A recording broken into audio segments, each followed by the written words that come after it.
billahi minash shaitani rajim bismillahir rahmanir rahim. Ẹ̀yin tèmi ṣe wà pa weekend ẹrẹ̀bẹ̀ mọ́ bínú pé it's coming late but it's all for good. Adúpẹ́ lọ́dọ̀ Ọlọ́run fún wákàtí yìí, adúpẹ́ lọ́dọ̀ Ọlọ́run.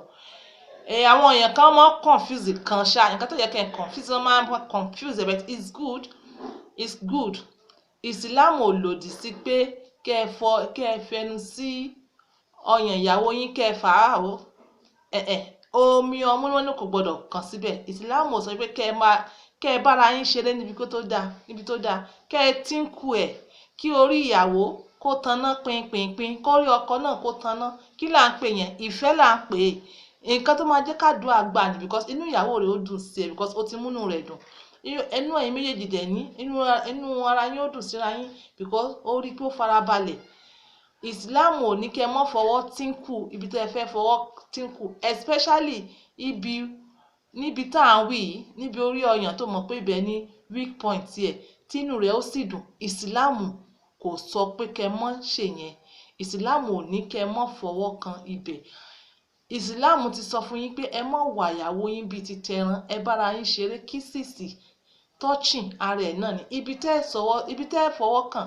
Islam kò sọ pé specifically ibi báyìí ni. So ẹ exploit ara yín, ẹ gbádùn ara yín níbi tó ti yẹ. Nǹkan tó ní kẹ́ ẹ mọ̀ ṣe ni ana àti ìgbà menstruation. Nǹkan tó ní kẹ́ ẹ mọ̀ ṣe nìyẹn. Ẹ fọ́ ara yín ibi tó ti tẹ́yín lọ́rùn, ibi tí inú yóò ti dùn, ibi tẹ́ ti rẹ́rìn ayọ̀, tẹ́ ti rẹ́rìn àlàáfíà. Ọkọ àti àwọn lèmi ń kọ́ o, èmi ò kọ́ excuse me ò ṣe àkókò tí sọ fún yín, èmi ò kọ́ excuse me. So èèyàn kan tí wàá tẹ̀síwájú ń béèrè lọ́wọ́ mi ó sọ pé pé ṣé ní ìsìláàmù àyè gbà pé kí obìnrin kó wá béèrè lọ́wọ́ ọkọ ẹ̀ pé ọkọ mi pé ó yà pé nísìnyí ká sọ pé kí ọkọ mọ̀ sùn nínú yàrá kí ìyàwó rẹ̀ wá lọ bá pé ara mi mọ̀ wà lọ́nà olólùfẹ́ mi. Ó ní ṣé ìsìláàmù faragbá? Àwo orí kàpẹ́sẹ̀ ni. Àwo orí kàké ẹ̀sẹ̀ ni kí ìyàwó kó lọ bá ọkọ rẹ̀. Àwo orí kàpẹ́sẹ̀ ni. Àmọ́ bí obìnrin ṣe jẹ́ onítìjú ṣóyé yín òun ló fà á tó jẹ́ pé àwọn obìnrin míì ó ti master wọn pé kán mọ́ ní sùúrù de ọkọ wọn ṣóyé yín. Àmọ́ a ò rí níbi pé wọ́n sọ pé ẹ̀ṣẹ̀ ni. Wọ́n sọ pé ẹ̀ṣẹ̀ ni àti pé ọ̀pọ̀lọpọ̀ wọ́n á fẹ́ mọ́ emulate Prophet Muhammad sallallahu alaihi wasallam nítorí pé kí ni tí àwọn bá lọ sí ìrìn àjò tí wọ́n bá dé tó bá dijọ́ kejì kì í ṣe lálẹ́ o tí wọ́n bá dé lálẹ́ yẹn wọ́n ó relax wọ́n wà nínú apartment wọn ìjọ́ kejì òní ọmọ tó yọjú sí ìyàwó wọn. So possibility wà pé emulation yẹn làwọn èèyàn ń ṣe títí di ìsìn àmọ́ àárí kan nínú alukurani pé irọ́ kò yẹ kó rí bẹ́ẹ̀. Èmi mọ̀ nílẹ̀ láti mọ jù séèyàn ṣóyé yín kò dẹ̀ séèyàn tó mọ̀ tán. Ìwọ tó bá dàbí ẹni pé ẹ̀ṣẹ̀ ni kí ìyàwó rẹ lọ bá ọkọ ẹ̀ pé ọkọ mi o ara mi wà lọ́nà o báwo ni báyìí o ẹ jẹ́ ká gbọ́. Àmọ́ èmi nǹkan tí ọ̀pọ̀lọpọ̀ obìnrin máa ń sọ ni pé àwọn ìgbà tó jẹ́ pé ọwọ́ ọkọ ni ọkọ wà ọwọ́ rẹ̀ náà ni àdá wà wọ́n máa bẹ̀rù kí wọ́n gba disappointment. Ká sọ wípé ọkọ lọ bẹ̀ ni ìyàwó lọ ọ̀dọ̀ ọkọ rẹ̀ nísìn kí ìyàwó wá sọ wípé kọ́kọ́ wá sọ wípé ó ti rẹun kí nìyẹn máa ń ba obìnrin lọ́kàn jẹ́ ó máa ń ba obìnrin lọ́kàn jẹ́ sóyè yín.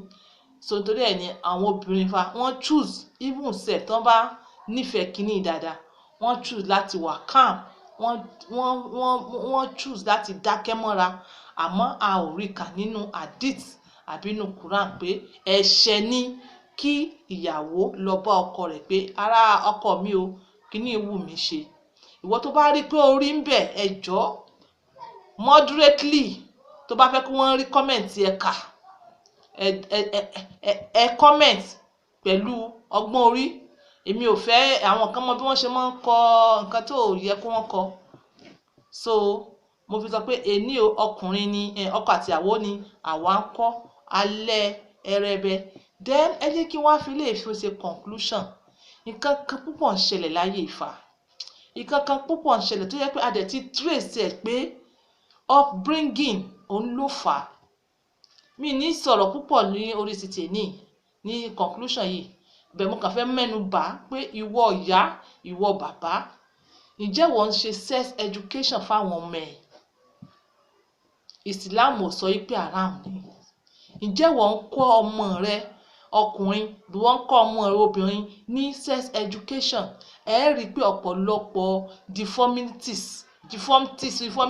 àbí deformities ẹ̀jọ̀ ẹ̀yẹ lẹ́yìn ẹ má bínú ìgbà míì kíní ìmọ̀ tatẹ́gùn ẹ rí i pé àwọn oríṣiríṣi ìwà burúkú táwọn èèyàn ń wù sóyè yín ẹ rí i pé àti kékeré ni wọn ò ríyàn láti correct wọn ò ríyàn láti teach wọn kí ló máa wá ṣẹlẹ̀ ará àta ló máa wá teach wọn ní ọ̀nà tí kò dáa ìwọ ìyá tó ń wò mí ǹjẹ́ o mọ̀ nǹkan tó wọ́n pè ní sex education fáwọn ọmọ ìwọ bàbá tó ń wò mí ǹjẹ́ o mọ̀ nǹkan tó wọ́n pè ní sex education fáwọn ọmọ ǹjẹ́ ìwọ bàbá tó ń wò mí ọdún mélòó lo fi pé o lè ti yẹ kó mọ introduce ọmọ rẹ sí sex education àwọn kan sọ wípé 7 years àwọn kan sọ wípé 10 years àwọn kan sọ wípé 12 years rárá èmi on point by 2 àti others tún ta like we sọ wípé 4 years ẹ jẹ́ kí bit by bit ni ẹ lè kọ́ tó títọ́ mọ́ fi dé 20 years